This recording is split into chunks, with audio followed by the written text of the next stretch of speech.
Hello guys, welcome back to my channel. I'm Commerce. Now आज मैं आपके साथ डिस्कस करने वाली हूँ nature features of coordination.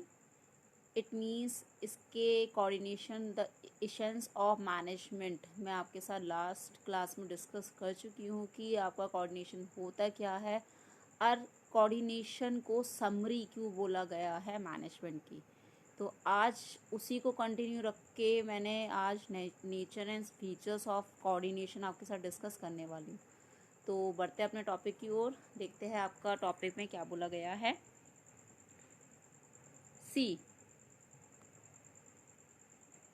Nature and features of coordination. Nature बोलो या फीचर्स बोलो, कोऑर्डिनेशन की बात एक ही है. तो सबसे पहले अगर हम नेचर की बात करें आपका, तो पहला नेचर आपका दे रखा है कोऑर्डिनेशन इंटीग्रेट्स ग्रुप एफर्ट. मैंने आपको पहले ही बताया था इंटीग्रेट्स का मतलब होता है आपका जोड़ना. मतलब जो कोऑर्डिनेशन होता है वो लोगों को जोड़ के रखता है.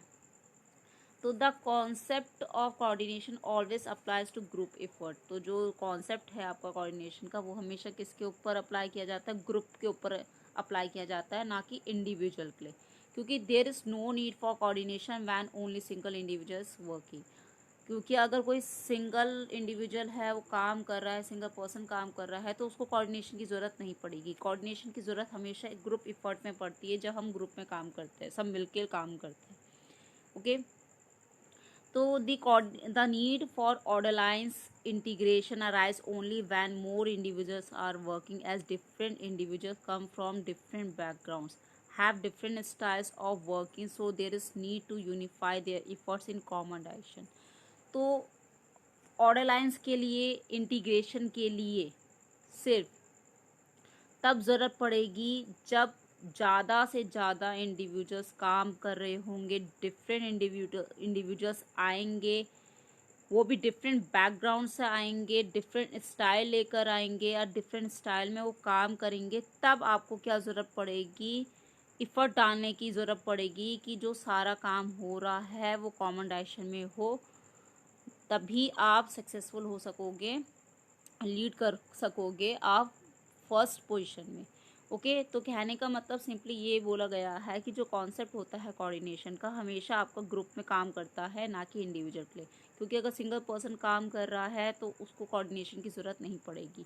अब ऑर्डर लाइंस के लिए इंटीग्रेशन करने के लिए सिर्फ तभी ज़रूरत पड़ेगी जब डिफरेंट इंडिविजुअल्स आपके डिफरेंट बैकग्राउंड से आएंगे. इट मीन्स एक कलकत्ता का है, एक महाराष्ट्र का है एम्प्लॉयज़, ठीक है, आपकी इंडस्ट्री कहीं और है, आपकी ऑर्गेनाइजेशन कहीं और है, एंड देन वहाँ से डिफरेंट बैकग्राउंड्स के लोग आ रहे हैं काम करने के लिए, डिफरेंट स्टाइल लेकर आ रहे हैं काम करने की, डिफरेंट इंडिविजुअल्स है. तो जब ज़्यादा से ज़्यादा काम करेंगे लोग, अब वो डिफरेंट इंडिविजुअल्स आएंगे, वो भी डिफरेंट बैकग्राउंड से या डिफरेंट स्टाइल लेकर आएंगे, तो उन सबको डिफरेंट जो बैकग्राउंड है, स्टाइल है लेकर आ रहे हैं, डिफरेंट इंडिविजुअल्स आ रहे हैं, उन सबको किसकी ज़रूरत पड़ेगी? कोऑर्डिनेशन की. एंड कॉमन डायरेक्शन में भी एफर्ट लाने की ज़रूरत पड़ेगी. तो वो कौन करेगा काम? कोऑर्डिनेशन. ओके. वहीं पर नेक्स्ट पॉइंट की अगर हम बात करें तो जो कोऑर्डिनेशन होता है वो इंश्योर दिलाता है, इंश्योर करता है unity of effort. It means coordination always emphasis on unifying the efforts of different individual because conflicting efforts may cause damage to organization. जो कोऑर्डिनेशन होता है हमेशा आपको ये विश्वास दिलाता है कि जो काम हो रहा है वो अच्छे ढंग से हो रहा है. क्योंकि अगर लड़ाई झगड़े होते रहेंगे, कन्फ्लिक्टिंग एफर्ट्स होंगे, तो उसकी वजह से क्या होगा? आपकी ऑर्गेनाइजेशन को भी डैमेज हो सकता है, नुकसान पहुंच सकता है. तो मेन एम क्या रहता है हमेशा एवरी मैनेजर का कि सारी एक्टिविटीज़ जो हो, जो सारे फंक्शंस है, जो इंडिविजुअल्स है, कॉमन गोल है, वो कोऑर्डिनेट रहे, ढंग से चले, सीक्वेंस में चले, स्टेप बाय स्टेप चले. ओके. और एक साथ चले. फिर ये तो 2 पॉइंट थे. अब नेक्स्ट, अब इसी के आगे बोला गया है जो एंश्योर यूनिटी ऑफ डायरेक्शन है. तो कोऑर्डिनेशन क्या करता है? इंश्योर दिलाता है कि सारे डिपार्टमेंट वर्क हार्ड कर रहे हैं, काम कर रहे हैं, एंड बैलेंस क्रिएट कर रहे हैं, बैलेंस क्रिएट हो रखा है सारे डिपार्टमेंट में। ओके, तो ये क्या करता है, कोऑर्डिनेशन क्या करता है, सारे डिपार्टमेंट को एक साथ जोड़ के रखता है। तो it acts as binding force in all departments. अब कैसे, यहाँ पर एक मैंने टेबल बना रखी, human resources department and plus production department आपका मिक्स है। तो इन दोनों डिपार्टमेंट में क्या होगा, सबसे पहले परचेज डिपार्टमेंट, परचेज डिपार्टमेंट के साथ प्लस होगा सेल्स डिपार्टमेंट, सेल्स डिपार्टमेंट के साथ प्लस होगा फाइनेंस डिपार्टमेंट। तो इक्वल टू क्या बनेगी आपकी कंपनी। तो ये सबको जोड़ के रख रहा है, इंटीग्रेट करके रख रहा है कौन, कोऑर्डिनेशन। तो कोऑर्डिनेशन का मतलब ही ये होता है कि इंश्योर करता है कि जो सारे डिपार्टमेंट है वर्क हार्ड कर रहे हैं एंड बैलेंस क्रिएट करके रख रहे हैं सारे डिपार्टमेंट में। और कोऑर्डिनेशन क्या करता है, बाइंड करके रखता है, जोड़ के रखता है सारे डिपार्टमेंट को एक साथ। ओके, नेक्स्ट पॉइंट है, नेक्स्ट पॉइंट आपका कंटिन्यूस प्रोसेस है। कंटिन्यूस प्रोसेस की अगर हम बात करें तो ये नेवर एंडिंग प्रोसेस है। ये मैनेजमेंट में भी अभी आपने कंटिन्यूस प्रोसेस पढ़ी थी, उसके फीचर्स में भी आपने पढ़ा था। ठीक है, तो it is a continuous function although its degree may vary. Managers work continuously to achieve coordination and maintain coordination because without coordination companies cannot function efficiently. जो मैनेजर्स होते हैं वो कंटिन्यूसली अपने कोऑर्डिनेशन को अचीव करते रहते हैं, मेंटेन करके रखते हैं कोऑर्डिनेशन को एक की, क्योंकि अगर डिसबैलेंस हो गया बिना कोऑर्डिनेशन के क्या होगा, कंपनीज के जो फंक्शन है वो एफिशिएंटली काम नहीं कर पाएंगे, इफेक्टिवली एंड एफिशिएंटली वो काम नहीं कर सकेंगे।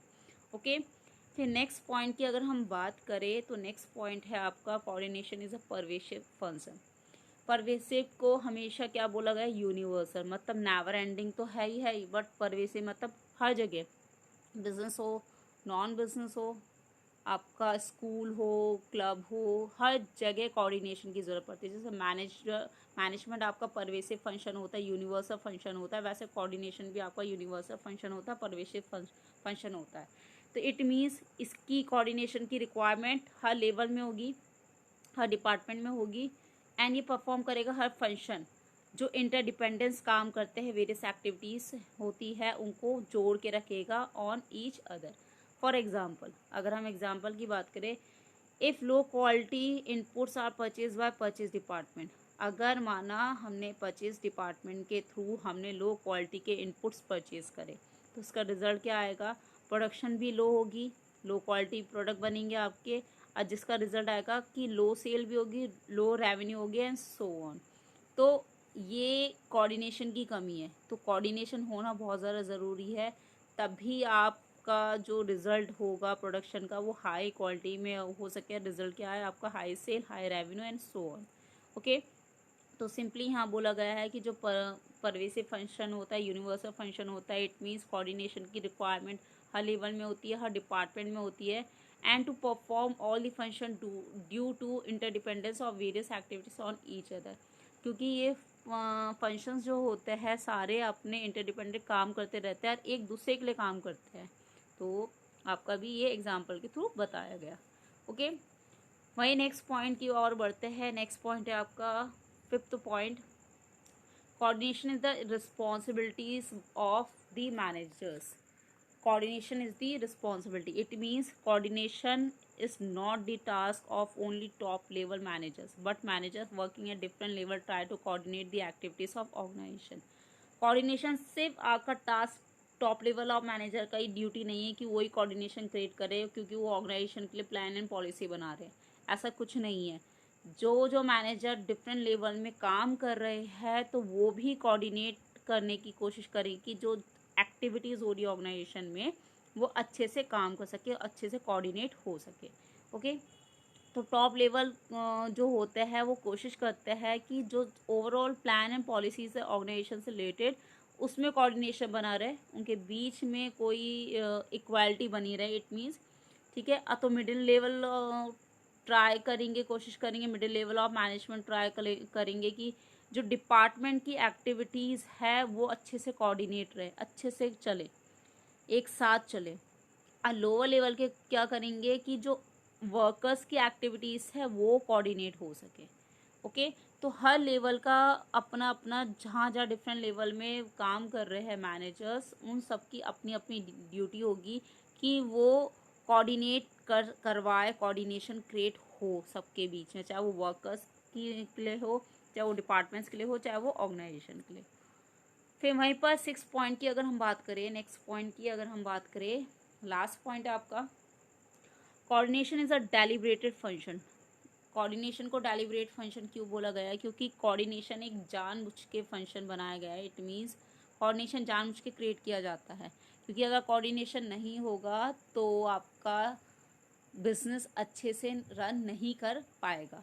तो हर मैनेजर क्या करते हैं, कोशिश करते हैं कि जो एक्टिविटीज़ है ऑर्गेनाइजेशन की वो कोऑर्डिनेट हो, और हम जो भी कंफ्यूजन है या फिर कोई गड़बड़ी हो रही है उसको अवॉइड करें। तो बिना कोऑर्डिनेशन के क्या होगा, सारे इंडिविजुअल इंटीग्रेटेड भी नहीं हो सकेंगे और ना ही यूनिटी में काम कर सकेंगे। तो इसलिए आपके that is why while performing various activities in the organization manage deliberated to perform coordination function। तो इसलिए आपका जो भी वेरियस एक्टिविटीज़ ऑर्गेनाइजेशन में परफॉर्म की जा रही है मैनेजर के थ्रू, तो मैनेजर क्या करता है, वो डेलिब्रेट परफॉर्म करता है कोऑर्डिनेशन फंक्शन में। इट मीन्स ये जानबूझ के क्रिएट करता है कि कोऑर्डिनेशन बना रहे, तब भी आपका क्या होगा, अच्छे से एक्टिविटीज़ चल पाएगी ऑर्गेनाइजेशन के में, जो भी एक्टिविटीज़ हो रही है वो क्रिएट हो सकेगी। ओके। तो ये आपका features of management, features of coordination मैंने आपके साथ डिस्कस करे। तो क्या क्या थे एक बार देख लेते हैं। आपका फर्स्ट था coordination integrate group effort. It means coordination क्या करता है, जोड़ के रखता है, ग्रुप में काम किया जाता है। कोऑर्डिनेशन इंडिविजुअल काम नहीं होता है। इंडिविजुअल अगर कोई काम कर रहा है तो उसको कोऑर्डिनेशन की ज़रूरत नहीं पड़ेगी, ग्रुप में काम कर रहे हैं तो उनको कोऑर्डिनेशन की ज़रूरत पड़ेगी। Second, ensure unity of effort. जो कोऑर्डिनेशन होता है वो इंश्योर करता है कि सारे डिपार्टमेंट जो है वो वर्क हार्ड कर रहे हैं एंड बैलेंस बना हुआ है आपके डिपार्टमेंट में। और कोऑर्डिनेशन क्या होता है, बाइंड करके रखता है। इट मीन्स सारे डिपार्टमेंट को एक साथ जोड़ के रखता है। जैसे आपका purchase department plus sales department plus finance department equal to company. Okay. फिर कोऑर्डिनेशन एक नेवर एंडिंग प्रोसेस है। इट मीन्स कंटिन्यूस प्रोसेस है आपकी non ending, never ending process जिसे हम कह सकते हैं, जिसकी कभी ना ख़त्म होने वाली प्रोसेस। फिर कोऑर्डिनेशन एक परवेसिव फंक्शन भी है। परवेसिव मतलब यूनिवर्सल है, क्योंकि कोऑर्डिनेशन की रिक्वायरमेंट हर लेवल में, हर डिपार्टमेंट में ज़रूरत पड़ेगी। लेवल हो, डिपार्टमेंट हो, ऑर्गेनाइजेशन हो, नॉन ऑर्गेनाइजेशन हो, कोऑर्डिनेशन की ज़रूरत पड़ेगी ही पड़ेगी। फिर कोऑर्डिनेशन एक रिस्पॉन्सिबिलिटी है ऑल मैनेजर के थ्रू, कि हर मैनेजर अपनी रिस्पॉन्सिबिलिटी निभाए, अपने डिपार्टमेंट हो, अपने वर्कर्स की एक्टिविटीज़ हो, या फिर टॉप लेवल ऑफ मैनेजमेंट हो, वो सब अपनी ड्यूटीज़ निभाए, अपनी रिस्पॉन्सिबिलिटी निभाए और अपने अपने डिपार्टमेंट के लिए जो जो उनकी ड्यूटीज़ है वो उनमें कोऑर्डिनेशन पैदा करे। फिर लास्ट है आपका coordination is a deliberated function. Deliberated function मतलब कोऑर्डिनेशन जानबूझ के क्रिएट किया जाता है, क्योंकि सारे जो एक्टिविटीज़ है ऑर्गेनाइजेशन की वो आपकी कोऑर्डिनेट हो सके, अच्छे से चल सके, इस वजह से आपका coordination is a deliberate function. Now ये तो मैंने आपके साथ डिस्कस कर दिया features of coordination. Next lecture में मैं आपके साथ डिस्कस करूँगी importance of coordination. It means need of coordination. Coordination के इम्पोर्टेंस क्या होते हैं, कोऑर्डिनेशन की ज़रूरत क्यों पड़ती है आपके ऑर्गेनाइजेशन में। सो वीडियो पसंद आई होगी तो प्लीज़ लाइक शेयर सब्सक्राइब ज़रूर कीजिएगा और कमेंट बॉक्स में भी ज़रूर लिखिएगा। और अगर कोई क्वायरीज होगी तो वो भी आप कमेंट बॉक्स में लिख के मुझसे पूछ सकते हैं। Okay, so that's all for today. Thanks for watching.